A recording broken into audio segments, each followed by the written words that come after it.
Pessoal, voltamos então para o segundo bloco da nossa aula aqui sobre justiça contratual. Compartilhar a tela. Nós vimos então o parágrafo único do artigo 421 do Código Civil, inserido pela Lei da Liberdade Econômica de 2019, e a gente passa agora ao artigo 421A do Código Civil, que é então uma grande novidade da Lei da Liberdade Econômica. Eu vou fazer a leitura com vocês nos próximos slides do dispositivo, mas eu já gostaria de destacar algumas questões para que quando a gente faça a leitura do artigo em si, nós já tenhamos algumas considerações. Veja, o artigo 421A do Código Civil, inserido então pela Lei da Liberdade Econômica, ele trouxe duas presunções aos contratos civis empresariais, que é uma presunção de paridade e uma presunção de simetria. Então, presunção de paridade e de simetria aos contratos. Isso é, novamente, um reforço à ideia da pacta sunt servanda, a força obrigatória dos contratos. Novamente, né, de maneira redundante. Por quê?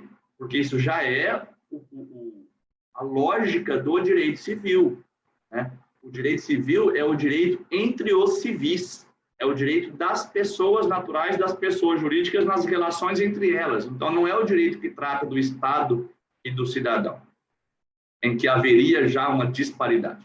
O direito civil é a norma do direito privado que trata das relações entre os iguais. No direito privado, nós temos outras normas que tratam das relações entre os desiguais, a exemplo do Código de Defesa do Consumidor. Lá na lei de locações, por exemplo, nós temos uma divisão ali. Então, vejam, o direito civil, as normas de direito civil já são destinadas a regulamentar relações privadas entre iguais, entre pessoas que estão em posição de paridade e simetria. O 421A, ele vem reforçar, ele vem expressar algo que é milenar no direito civil, que é a presunção de paridade e simetria. E vejam, por que essa norma ela é desnecessária? Porque ela só expressa uma presunção, e é uma presunção relativa. Porque nós podemos demonstrar, no caso concreto, que não há paridade ou simetria. Bom, o que isso é importante ainda? Numa análise mais, digamos, acurada, né, numa interpretação a contrário senso, o que está nas entrelinhas, que a gente pode retirar das entrelinhas desse dispositivo, é que o legislador está expressamente, e aqui talvez seja uma ironia, o legislador está expressamente nos dizendo que existem contratos civis e empresariais que não são paritários e simétricos. Então, o legislador veio numa intenção principiológica e simbólica muito forte, né, de reforçar a força obrigatória dos contratos, presunção de paridade e simetria para respeito à autonomia privada. O que ele acaba fazendo? Olha, apesar dos contratos serem presumidamente paritários e simétricos, é plenamente possível que não o sejam. E nas hipóteses que não sejam paritários e simétricos, nós precisamos de uma outra solução. Então, existe aqui na interpretação a contrário senso do 421A, a ideia de que, na verdade, existem contratos civis e contratos empresariais que não são nem simétricos nem paritários. Ainda, o que seria contrato civil, contrato simétrico e contrato empresarial? O contrato empresarial é aquele em que ao menos um dos polos é formado por uma sociedade empresária ou por um empresário. Então, tem que estar relacionado à atividade empresária lá do 966 do Código Civil. Nos contratos civis, então, seriam todos aqueles outros contratos que não seria uma interpretação excludente. Todo aquele contrato que não seja empresarial, no Código Civil, será um contrato civil. Bom, o inciso 1, ele traz um reforço à ideia de liberdade contratual. O inciso 2 traz uma ideia de reforço à autonomia privada e o inciso 3 traz o reforço à intervenção mínima. Vamos fazer a leitura desses dispositivos agora e isso vai ficar claro. Mas cada inciso veio reforçar algum dos princípios tidos por essenciais a uma ideia de livre mercado. Então, reforço à liberdade contratual, reforço à autonomia privada e reforço à intervenção mínima. Veja, o caput do 421A. O caput do 421A. Trouxe aqui um reforço à ideia de igualdade formal, presunção de liberdade e igualdade perante a lei. Os contratos civis e empresariais presumem-se paritários e simétricos até a presença de elementos concretos que justifiquem o afastamento dessa presunção, ressalvados os regimes jurídicos previstos em leis especiais. Então, vejam, contratos civis e empresariais, presunção de paridade e simetria, justiça formal. O que pode reformular essa presunção, né? O que pode, então, ir contra essa presunção? A presença de elementos concretos que justifiquem o afastamento desta presunção, ressalvados os regimes jurídicos previstos em leis especiais. Exemplo, Código de Defesa do Consumidor, ou então Lei de Locações. Bom, o que seriam esses elementos concretos? Pessoal, o legislador não nos trouxe. Então, o legislador trouxe aqui um conceito jurídico indeterminado, elementos concretos, sem nos dar qualquer parâmetro para identificar o que seriam esses elementos concretos. Então, isso vai ser tarefa da doutrina e principalmente da jurisprudência em cada caso, até se formar, até se sedimentar os entendimentos sobre o que sejam os elementos concretos que justifiquem o afastamento da presunção de paridade e simetria. Um exemplo é a ideia dos contratos existenciais. Contrato existencial é aquele em que uma pessoa contrata porque precisa sobreviver dignamente. Então, ela não contrata porque quer e nem muito menos contrata buscando lucro. Ela contrata porque precisa daquele bem da vida. É um bem da vida essencial à sua sobrevivência digna. Então, se ela precisa, ela não tem tanta liberdade contratual. Se ela não tem tanta liberdade contratual, então a gente pode afastar aqui a presunção de paridade e simetria. Mas, para fins de prova objetiva, acho difícil a cobrança do que sejam esses elementos concretos. Mas, eventualmente, pode vir numa dissertação, numa segunda fase, ou mesmo pergunta de prova oral. O inciso 1º do 421, então, como já afirmado, ele vai ser um reforço à ideia de liberdade contratual. As partes negociantes poderão estabelecer parâmetros objetivos para a interpretação das cláusulas negociais e de seus pressupostos de revisão ou de resolução. Vejam, liberdade contratual, vamos lembrar aqui da primeira aula, é a liberdade de criação do conteúdo do contrato. Aqui, dentro dessa liberdade de criação das cláusulas, de estipular os conteúdos, encontra-se a possibilidade de estabelecer parâmetros objetivos para a própria interpretação das cláusulas negociais dos seus pressupostos de revisão ou de resolução. Significa, então, que os contratantes simétricos e paritários podem estipular as hipóteses de revisão ou as hipóteses de resolução para além do que já vem previsto no Código Civil. Inciso 2, prevê que, e aqui esses incisos são garantias, né? Então, os contratos civis e empresariais presumem simétricos e paritários, garantido também que, inciso 2, a alocação de riscos definida pelas partes deve ser respeitada e observada. Aqui, pessoal, é um reforço à autonomia privada, porque, vejam a desnecessidade disso. Porque se eu previ assim no contrato, o contrato é simétrico e paritário, se deriva da autonomia privada das partes, a autonomia privada tem que ser respeitada. Então, se dentro da autonomia privada os contratantes estipulam uma alocação de riscos, olha, quais riscos ficam a cargo do contratante A, quais riscos ficam a cargo do contratante B, é óbvio que isso deve ser respeitado. Isso é inerente à ideia de direito civil, de autonomia privada. Mas o legislador trouxe aqui expressamente a garantia de que a alocação de riscos definida pelas partes deve ser respeitada e observada, desde que seja um contrato paritário e simétrico. E a terceira e última garantia é a de que a revisão contratual somente ocorrerá de maneira excepcional e limitada. Pessoal, novamente, uma redundância. Aqui está repetindo a ideia da intervenção mínima que foi prevista no parágrafo único do artigo 421. Então, veja o legislador aqui da Lei 3.874 de 2019, que é da Lei da Liberdade Econômica, ele foi muito atécnico.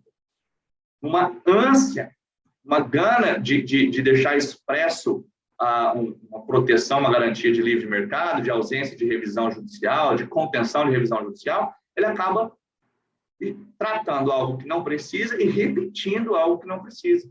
Né? Vejam, o parágrafo único do artigo 421 prevê o princípio da intervenção mínima. E aqui nós temos o inciso 3 do 421A, que é o artigo, então, imediatamente seguinte, dizendo que temos a garantia da revisão contratual somente ocorrerá de maneira excepcional e limitada. Bom, essas são as nuances aqui, os contornos do princípio da força obrigatória dos contratos. Da força obrigatória dos contratos. E aí vale lembrar, então, princípio da intervenção mínima, princípio da excepcionalidade da revisão, revisão excepcional e limitada. Mas então a gente se pergunta, o contrato ele tem força de lei? Tem. O contrato é obrigatório? É. Sempre. E aí a resposta é não. Em regra, o contrato tem força de lei entre as partes e deve ser cumprido na sua totalidade. Excepcionalmente, o contrato poderá não ser cumprido ou o contrato poderá sofrer uma revisão. Então, existe a possibilidade jurídica de revisão dos contratos, revisão judicial dos contratos, que pela autonomia privada é óbvio que pode revisar. A autonomia privada pode criar, alterar, modificar e extinguir negócios jurídicos. Mas é possível a revisão judicial dos contratos? A resposta é sim, porém, ocorrerá de maneira excepcional e limitada. Então, aqui, a regra, presunção de paridade, presunção de simetria e a obrigatoriedade do pacto. Excepcionalmente e de forma limitada, a possibilidade da revisão contratual. E por que nós temos a possibilidade da revisão contratual de maneira excepcional e limitada? Porque, além do princípio da força obrigatória dos contratos, que é o princípio-chave do direito civil, nós temos um outro princípio, que é o princípio da justiça contratual, que é o grande objetivo dessa nossa aula. É o grande objeto dessa nossa aula. Então, vejam que, em nome do princípio da justiça contratual, o princípio da força obrigatória dos contratos vai ser mitigado de maneira excepcional e limitada.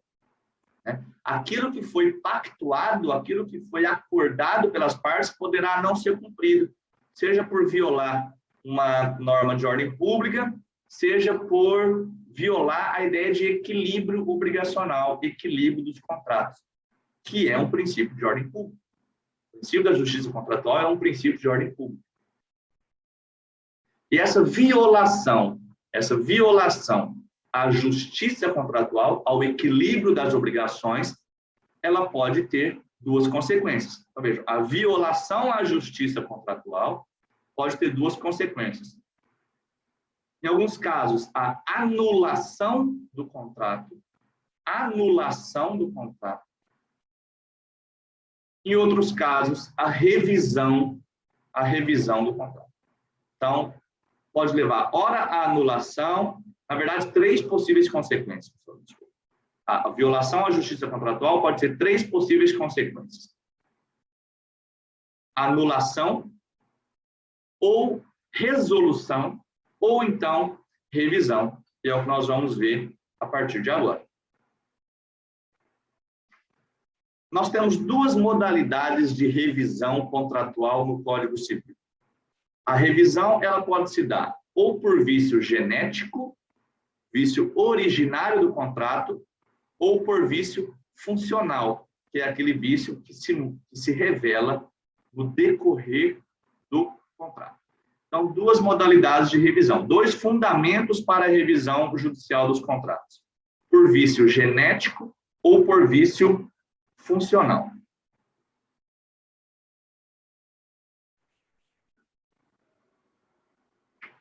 Pessoal, vício genético é aquele que está presente no momento de formação do contrato. É aquele que já se revela no nascimento do contrato. O contrato ali, o negócio jurídico, ele já nasce injusto, ele já surge de maneira injustamente desequilibrada. Aqui a gente vai tratar das figuras lá dos vícios do consentimento, da lesão e do estado de perigo. A revisão por vício genético é a revisão por estado de perigo, do 156, ou a revisão por lesão. Aqui o negócio jurídico, no momento da sua formação, para a gente constatar a sua validade, nós temos que analisá-lo como uma fotografia. No momento do nascimento do contrato, do negócio jurídico, nós tiramos uma fotografia.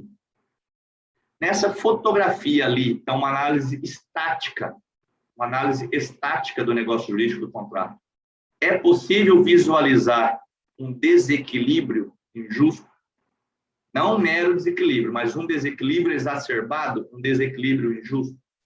Se a resposta for sim, então ali nós podemos já visualizar um vício genético, um vício de formação do contrato, lesão ou estado de perigo. Lesão ou estado de perigo. Não importa o que vai acontecer depois, não importa o desenrolar do contrato. O que importa para se verificar o vício genético, para se verificar o estado de perigo e a lesão, que são vícios do consentimento, é o momento de formação do contrato. É ali a fotografia, uma análise estática do contrato. Bom, estado de perigo previsto no artigo 156, lesão previsto no artigo 157, são temas da parte geral do Código Civil, que a gente não vai, então, não nos ateremos a esse tema aqui nesta aula.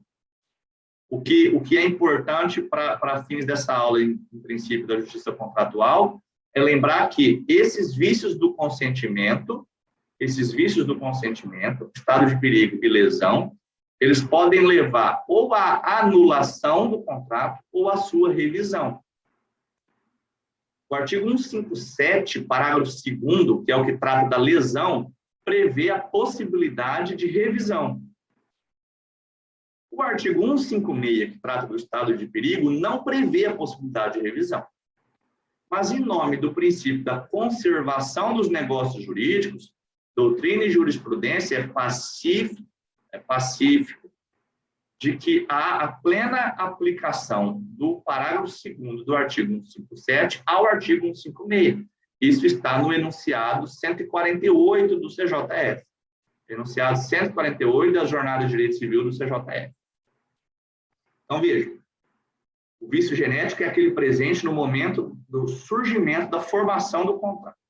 Análise estática. Ele já nasce injusto, já nasce desequilibrado. Esse vício genético, ele será o estado de perigo ou a lesão. Ambos podem levar ou à revisão ou à anulação. Porque ou a parte beneficiada concorda com a revisão, e aí se mantém o contrato, ou então o contrato vai ser anulado por vício do consentimento. E a possibilidade de revisão é prevista expressamente para lesão no 157. Mas a doutrina e jurisprudência admite a aplicabilidade da possibilidade de revisão também ao estado de perigo, lá no 156. Faça uma leitura lá depois, então, do artigo 156 e artigo 157, lembrando que o parágrafo 2º do artigo 157 se aplica ao artigo antecedente, que é o artigo 156. Bom, já a revisão por vício funcional, é aquela revisão em face de alteração das circunstâncias no decorrer do contrato. A revisão por vício funcional do Código Civil, então, é a revisão por alteração das circunstâncias. E aí nós temos 3 artigos muito importantes. O 317, lá da parte de obrigações, o 478, dentro já da teoria geral dos contratos, e também o 479, não está aqui no slide, mas podem anotar o 479. Então, a revisão por vício funcional ou por alteração das circunstâncias, artigos 317 e 478 e 479 do Código Civil. Bom, eles importam que já a revisão por vício funcional é o desequilíbrio funcional, o vício funcional, é aquele que ocorre não desde a formação do contrato. O contrato nasce justo e equilibrado.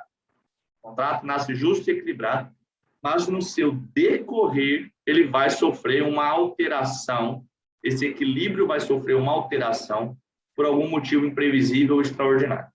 Esse motivo imprevisível e extraordinário que vai surgir no curso do contrato vai transformar uma prestação que inicialmente era justa e equilibrada em algo excessivo, em algo injusto, em algo desequilibrado. E esse desequilíbrio superveniente é que permite a revisão judicial dos contratos por alteração das circunstâncias, por onerosidade excessiva superveniente. E é o fundamento normativo 317, 478, 8479. Esta previsão, ela tem importância para os contratos de prestações continuadas ou sucessivas ou de cumprimento diferido. Lembrando aqui que o contrato de prestações continuadas ou sucessivas é aquele em que as prestações do devedor se prolongam no tempo. Então, é o contrato parcelado. A grosso modo, são os contratos de pagamento parcelado. Como o momento do pagamento da primeira parcela pode ser muito diferente do momento de pagamento da última parcela, pode haver, nesse decorrer do tempo, uma alteração das circunstâncias que transforma a última parcela em algo absolutamente excessivo. Já o contrato de cumprimento diferido é aquele em cujo pagamento, cuja prestação do devedor vai ocorrer uma única vez, mas no futuro. Então, prestações continuadas ou sucessivas é o pagamento parcelado. O contrato de cumprimento diferido é aquele em que o pagamento ele é futuro. O pagamento não se dá no momento da formação do contrato, mas no momento futuro. Entre o momento de formação do contrato e o momento futuro, pode haver alguma alteração das circunstâncias que transforma esse pagamento futuro em algo excessivamente oneroso. Bom, todo contrato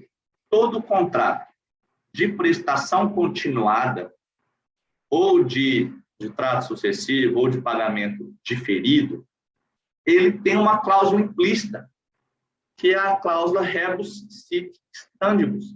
Aqui vale a mesma observação para o pacta sunt servanda. Só escrevam na prova se tiverem certeza da redação.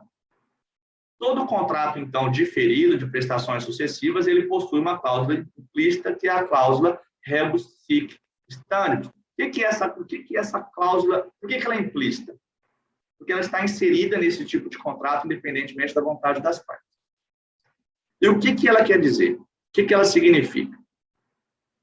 Significa de que o contrato ele só pode permanecer, a convenção das partes só permanece em vigor se as condições em que elas foram pactuadas, então, se as condições do momento da formação do contrato permanecerem em vigor durante toda a sua execução. Cláusula rebus sic stantibus significa assim, enquanto as condições se mantiverem, enquanto as condições forem as mesmas. É uma cláusula que vai proteger os contratos, os contratantes, contra grandes alterações ou grandes desequilíbrios. Não pode ser alegado em face de pequenas alterações, pequenos desequilíbrios. Por quê? Porque o princípio da justiça contratual, mais do que buscar a equivalência perfeita, ele busca evitar a injustiça exacerbada, o desequilíbrio exacerbado.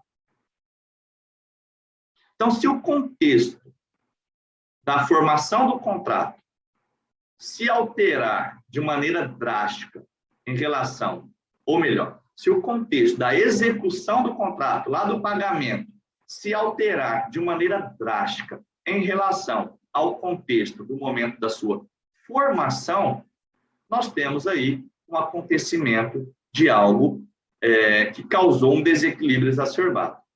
Se este algo foi também um acontecimento imprevisível ou extraordinário, nós temos, então, a possibilidade de revisão judicial dos contratos. Então, se o contexto da execução se modificar drasticamente em relação ao contexto da celebração, o contrato deixaria de ser obrigatório em nome da justiça contratual. Teríamos aí uma possibilidade de revisão judicial das cláusulas contratuais. Então, é uma análise comparativa entre contextos, contexto de formação e contexto da execução. O primeiro dispositivo que a gente analisa é o artigo 317 do Código Civil. O artigo 317 do Código Civil traz a seguinte redação: quando, por motivos imprevisíveis, sobrevier desproporção manifesta entre o valor da prestação devida e o do momento de sua execução, poderá o juiz corrigi-lo a pedido da parte, de modo que assegure, quanto possível, o valor real da prestação. Então, veja que quando, por motivos imprevisíveis, sobrevier desproporção manifesta entre o valor da prestação devida e o do momento da sua execução, poderá o juiz corrigi-lo a pedido da parte ou de modo que assegure, quanto possível, o valor real da prestação. Aqui nós temos alguns pontos importantes para a gente perceber nessa redação. É exigido motivos imprevisíveis. Então, aquilo que causa uma desproporção manifesta entre o momento da execução e do momento da celebração tem que ser algo imprevisível. Se o que aconteceu, que provocou o desequilíbrio, era previsível, então não caberia a revisão. Então, vejam que o próprio dispositivo traz a necessidade da análise comparatística entre o momento da execução e o momento da prestação devida, ou seja, o momento da celebração. Aqui o juiz poderá corrigi-lo, aqui a pedido da parte. Vejam que, ao contrário da cláusula penal, que deve ser reduzida de ofício, aqui o juiz, para corrigir o valor, para reequilibrar o contrato, exige o pedido da parte. O pedido da parte. Esse artigo 317, ele possui duas interpretações na doutrina. Uma interpretação simplista, bastante interessante, na verdade, e uma interpretação ampla ou ampliativa. Eu peço que vocês peguem aí o código de vocês e analisem os dois artigos anteriores ao artigo 317. O artigo 315, ele traz o princípio do nominalismo. O artigo 315, ele traz o princípio do nominalismo, que vai falar que o valor pode ter a correção monetária, embora o valor da prestação tenha que ser nominal. E o 316 traz a chamada cláusula de escala móvel, dizendo que é lícita a convenção de prestações sucessivas no tempo, algo nesse sentido. O que esses dois artigos tratam? Tratam da necessidade de correção monetária. E aí vem o 317, imediatamente posterior, então, ao 315 e ao 316. O que uma parcela da doutrina fala? Olha, a única função do artigo 317 seria de permitir que o juiz fixe uma correção monetária no contrato em que, eventualmente, as partes não tenham fixado. Para quê? Para preservar o valor real da prestação, caso tenha ocorrido algum motivo imprevisível, do momento da sua celebração ao momento da sua execução. E aí vejam que o 317 traz, olha, o juiz poderá corrigi-lo, traz a ideia de correção monetária. Corrigir para quê? Para se preservar o valor real. Está escrito aí valor real. Então, uma interpretação simplista do 317, e é uma interpretação bastante válida, é a de que a única função dele seria permitir que o juiz fixe correção monetária num índice adequado àqueles contratos em que a correção monetária não foi prevista e que sofreu por algum motivo imprevisível. E agora nós estamos diante de uma desproporção manifesta. Agora, a doutrina e a jurisprudência, na verdade, conferiram uma interpretação ampliativa, né? Eu diria amplíssima, ao artigo 317. Essa interpretação simplista ela é minoritária, mas é importante ter conhecimento. Já a interpretação ampliativa é a interpretação majoritária. A interpretação ampliativa diz o seguinte, olha, pelo 317, nós temos aqui uma cláusula geral de revisão judicial dos negócios jurídicos. A interpretação simplista só prevê que é uma possibilidade do juiz fixar correção monetária, quando não tiver a correção monetária prevista no contrato. Já a interpretação ampla, que é a interpretação majoritária, considera o 317 do Código Civil uma verdadeira cláusula geral de revisão judicial dos negócios jurídicos, de todos os tipos de negócios jurídicos e não só dos contratos. Então, por exemplo, imagine um testamento. Testamento é um negócio jurídico, unilateral, mas é negócio jurídico, em que o testador confere um legado e neste legado ele estipula ainda também uma condição, né? Olha, você só pode ser beneficiado com esse legado, o herdeiro testamentário só será beneficiado com um determinado legado se ele cumprir tal condição. É possível que no momento da confecção do testamento e até o momento de abertura e de implemento dessa condição pelo legatário, tenha ocorrido, por motivos imprevisíveis, uma desproporção manifesta. E o juiz poderá, então, corrigir essa desproporção manifesta. Então, a interpretação ampla é a interpretação majoritária do 317 do Código Civil, entende como uma cláusula geral de revisão judicial dos negócios jurídicos, de todos os negócios jurídicos. Um outro exemplo interessante é a prestação de alimentos indenizatórios. Só fulano provoca um acidente de trânsito e depois tem que pagar alimentos para a vítima e eles resolvem esses alimentos num acordo extrajudicial. É possível que esse acordo seja revisto futuramente, em razão de motivos imprevisíveis. Então, pelo 317. Nós faremos agora mais um intervalo e voltamos adiante com o artigo 478 do Código Civil.